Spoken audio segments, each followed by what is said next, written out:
नमस्कार, मैं हूं रवीश कुमार। बहुत कम समय में पूरे देश और दुनिया की खबरों पर नजर डालते हैं, तो आइए आज के मुख्य समाचार में देश भर की तमाम बड़ी खबरों को जानते हैं।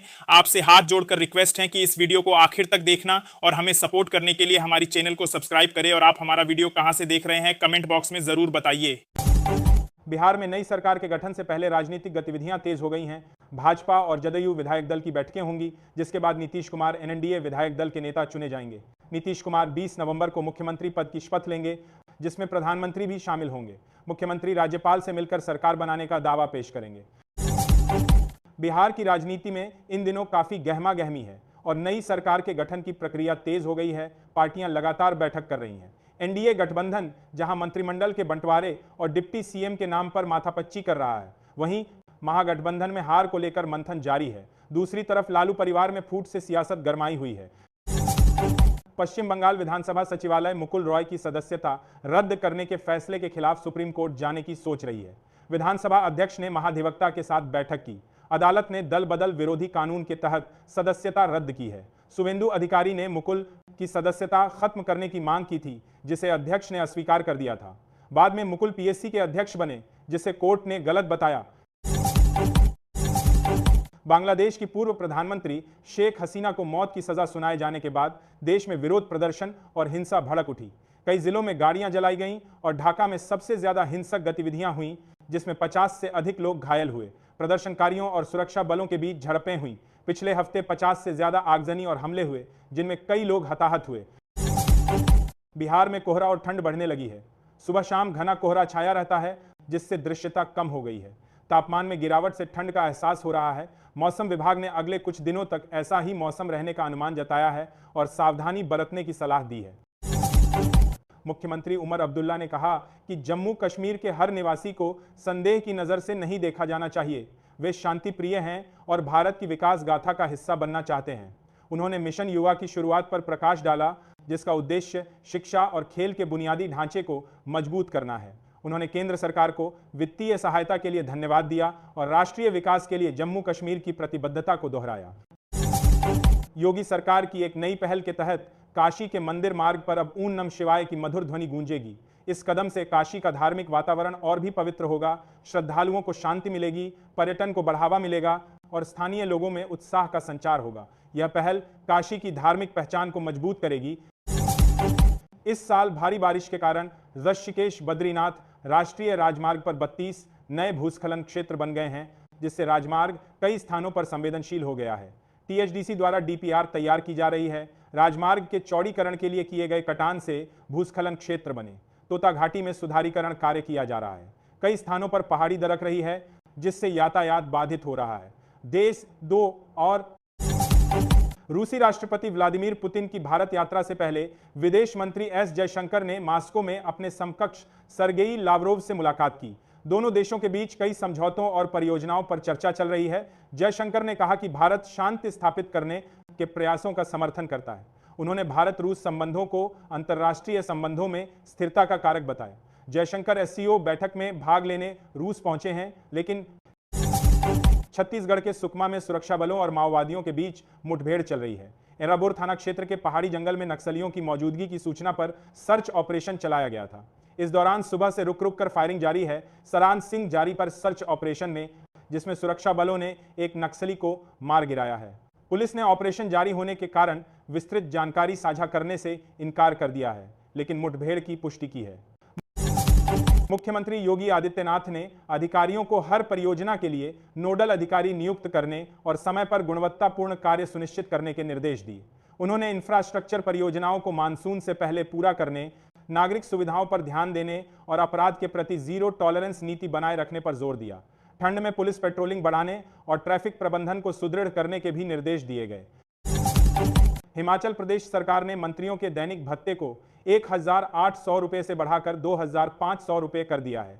यह वृद्धि तत्काल प्रभाव से लागू हो गई है। विधानसभा के शीतकालीन सत्र में विधायकों और मंत्रियों को समान भत्ता मिलेगा। बजट सत्र में विधायकों के मानदेय और भत्तों में वृद्धि संबंधी बिल को स्वीकृति दी गई थी।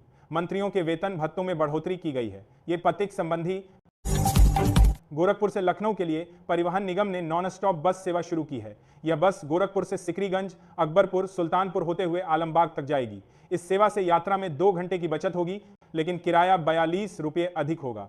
पहले दिन 44 यात्रियों ने यात्रा की और यात्रियों में उत्साह दिखा। मध्य प्रदेश के सरकारी स्कूलों की हालत सुधारने के लिए स्कूल शिक्षा विभाग ने 200 करोड़ रुपए मंजूर किए हैं। यह राशि उन स्कूलों के लिए है जहां बुनियादी सुविधाओं की कमी है। यूडाइस की रिपोर्ट के अनुसार कई स्कूलों में भवन, शौचालय और पेयजल जैसी सुविधाओं का अभाव है। विभाग ने 200 स्कूलों को चिन्हित किया है जहां तत्काल सुधार की आवश्यकता है। जर्जर भवनों को तोड़कर नए भवन बनाए जाएंगे। गोरखपुर नगर निगम को जल संरक्षण में उत्कृष्ट योगदान के लिए राष्ट्रपति द्वारा राष्ट्रीय जल पुरस्कार से सम्मानित किया जाएगा। यह पुरस्कार गोरखपुर को देश में तीसरा और उत्तर प्रदेश में पहला स्थान दिलाता है। जल संरक्षण के प्रयासों के लिए यह एक महत्वपूर्ण उपलब्धि है।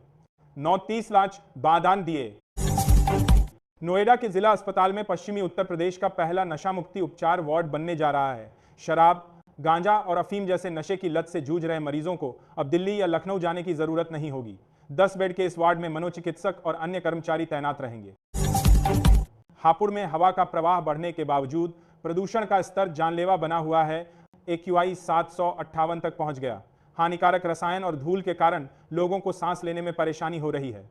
प्रदूषण कम करने के अभियान केवल कागजों तक ही सीमित हैं और NGT के प्रतिबंध के बावजूद कूड़ा जलाया जा रहा है। विशेषज्ञों ने खुली हवा में सांस लेने से बचने की सलाह दी है और मास्क पहनने को कहा है। उत्तर प्रदेश में सुप्रीम कोर्ट के निर्देशों का पालन करते हुए राज्य स्तरीय समिति ने आवारा कुत्तों के प्रबंधन के लिए निकायों से अनुमानित खर्च का ब्यौरा मांगा है। नगर विकास विभाग सड़कों, स्कूलों और अस्पतालों से कुत्तों को हटाने की तैयारी कर रहा है। प्रदेश में लगभग 20 लाख आवारा कुत्ते हैं जिनकी नसबंदी, टीकाकरण और भोजन की व्यवस्था की जा रही है। दक्षिण हरियाणा बिजली वितरण निगम गुरुग्राम में बिजली व्यवस्था सुधारने के लिए 147.94 करोड़ रुपए से 220 नए फीडर बनाएगा। मानेसर डिवीजन में सबसे ज्यादा 93 फीडर बनेंगे। निगम का लक्ष्य है कि 31 मार्च तक काम पूरा हो जाए, जिससे गर्मियों में बिजली की किल्लत न हो। नए फीडरों से बिजली लोड कम होगा और उपभोक्ताओं को निर्बाध बिजली आपूर्ति मिलेगी। जागृति यात्रा में देश विदेश के युवाओं ने उत्साहपूर्वक भाग लिया। यात्रियों का भव्य स्वागत किया गया। युवाओं में देश के विकास के लिए नई ऊर्जा और विचार दिखाई दिए। इस यात्रा का उद्देश्य युवाओं को उद्यमिता और सामाजिक बदलाव के लिए प्रेरित करना है ताकि वे बेहतर भविष्य का निर्माण कर सकें। उत्तर प्रदेश में मुख्यमंत्री पंचायत पुरस्कार के लिए 199 ग्राम पंचायतों ने आवेदन किया है। यह पुरस्कार पंचायतों को उनके बेहतरीन कार्यों के लिए दिया जाएगा, जिसके तहत उन्हें लाखों रुपए की राशि मिलेगी। इस घोषणा से ग्राम पंचायतों में उत्साह का माहौल है। सचिन तेंदुलकर की पत्नी अंजलि और बेटी सारा तेंदुलकर ने वाराणसी के काशी विश्वनाथ धाम में दर्शन पूजन किया। उन्होंने मंदिर के भव्य कॉरिडोर की सुंदरता की प्रशंसा की और आम श्रद्धालुओं की तरह पूजा अर्चना की। मुख्य पुजारी ने विधि विधान से दर्शन करवाए और उनके माथे पर त्रिपुंड तिलक लगाया। बस्ती पुलिस ने अवैध और ध्वनि मानकों का उल्लंघन करने वाले लाउड स्पीकरों के खिलाफ अभियान चलाया। 449 स्थानों पर उल्लंघन पाए गए, जिनमें से 242 लाउड स्पीकर हटा दिए गए। 207 लाउड स्पीकर मालिकों को ध्वनि सीमा का पालन करने के निर्देश दिए गए। एक मस्जिद के मौलवी पर मामला दर्ज किया गया। पुलिस ने सुप्रीम कोर्ट और NGT के नियमों का पालन सुनिश्चित करने की बात कही है और जागरूकता अभियान चलाने की भी योजना है। महाराजगंज जिले में पराली जलाने की घटनाओं पर प्रशासन सख्त हो गया है। एक लेखपाल को निलंबित कर दिया गया है और कई SDM, थानाध्यक्षों और ग्राम प्रधानों को नोटिस जारी किए गए हैं। प्रशासन ने जुर्माना भी लगाया है और कंबाइन मशीनें जब्त की हैं। किसानों को पराली प्रबंधन के उपायों के बारे में जागरूक करने के लिए कृषि विभाग के कर्मचारियों को चेतावनी दी गई है। जमालपुर खगड़िया रेल लाइन को डबल करने की तैयारी में रेलवे जुट गया है। 14 किमी लंबी रेल लाइन निर्माण को हरी झंडी मिली है, जिसमें मुंगेर में गंगा रेल पुल भी शामिल है। इस पर 1890 करोड़ खर्च होंगे। जमालपुर से मुंगेर और खगड़िया दिशा से उमेश नगर तक लाइन डबल होगी। दोहरीकरण से ट्रेनों की संख्या बढ़ेगी और मालगाड़ियों का परिचालन सुगम होगा। चतरा जिले में बनारस कोलकाता एक्सप्रेस वे के निर्माण की प्रक्रिया तेज हो गई है। उत्तरी वन प्रमंडल से स्टेज 1 की मंजूरी मिल गई है। एक्सप्रेस वे के लिए 342 हेक्टेयर वन भूमि का अधिग्रहण किया जाएगा, जिसके लिए प्रभावित भूस्वामियों को मुआवजा दिया जा रहा है। परियोजना से चतरा और आसपास के क्षेत्रों में यातायात, व्यापार और औद्योगिक विकास को बढ़ावा मिलेगा। 2028 तक परियोजना के पूरा होने की उम्मीद है। बहराइच में ठंड बढ़ने के साथ बुखार के मरीजों की संख्या में वृद्धि हो रही है। गंभीर हालत वाले 12 लोगों को मेडिकल कॉलेज में भर्ती कराया गया है। बदलते मौसम के कारण बीमारियों का प्रकोप बढ़ गया है, जिससे अस्पतालों में मरीजों की भीड़ उमड़ रही है। डॉक्टरों ने ठंड से बचाव को बीमारियों से बचने का उपाय बताया है।